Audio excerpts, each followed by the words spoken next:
ॐ श्री परमात्मने नमः।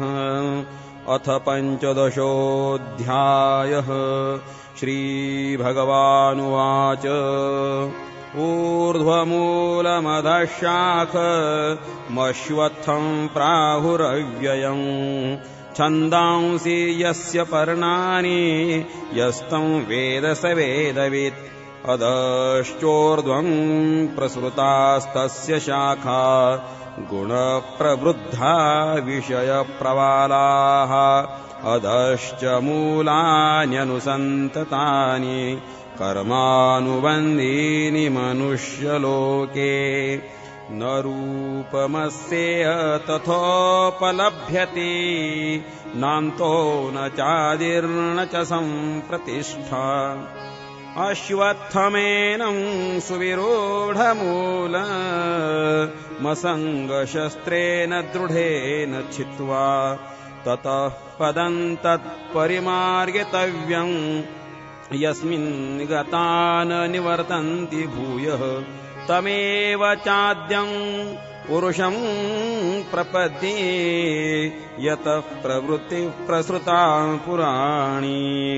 निर्माणमोहाजितसङ्गदोषा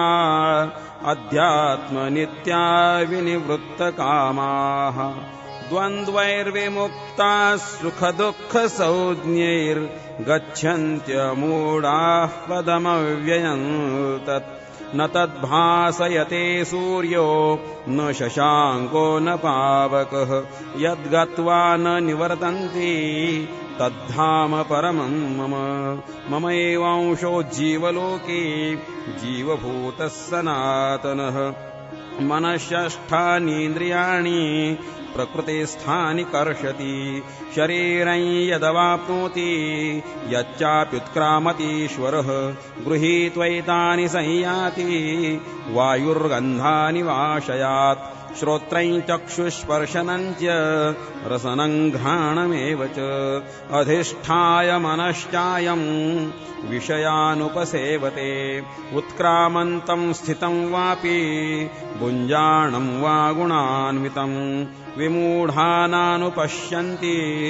पश्यन्ति ज्ञानचक्षुषः यतन्तो योगिनश्चैनं पश्यन्त्यात्मन्यवस्थितम् यतन्तोऽप्यकृतात्मानो नैनं पश्यन्त्यचेतसः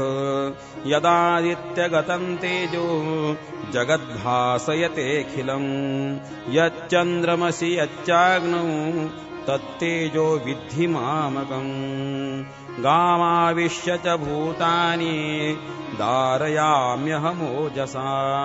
पुष्णामि चौषधिः सर्वाः सोमो भूत्वा रसात्मकः अहं वैश्वानरो भूत्वा प्राणिनां देहमाश्रितः प्राणापानसमायुक्तः पचाम्यन्नं चतुर्विधम् सर्वस्य चाहं हृदि सन्निविष्टो मत्तस्मृतिर्ज्ञानमपोहनं च वेदैश्च सर्वैरहमेव वेद्यो वेदान्तकृद्वेदविदेव चाहम् द्वाविमौ पुरुषौ लोके क्षरश्चाक्षर एव च क्षरः सर्वाणि भूतानि कूटस्थोऽक्षर उच्यते उत्तमः पुरुषस्त्वन्यः परमात्मेत्युदाहृतः यो लोकत्रयमाविश्य बिभर्त्य व्यय ईश्वरः यस्माक्षरमतीतोऽहमक्षरादपि चोत्तमः अतोऽस्मि लोके वेदे च प्रथितः पुरुषोत्तमः यो मामेवमसम्मूढो जानाति पुरुषोत्तमम् स सर्वविद् भजति मां सर्वभावेन भारत इति गुह्यतमं शास्त्रमिदमुक्तं मया नघ एतद्बुद्ध्वा बुद्धिमान् स्यात् कृतकृत्यश्च भारत। ॐ तत्सदिति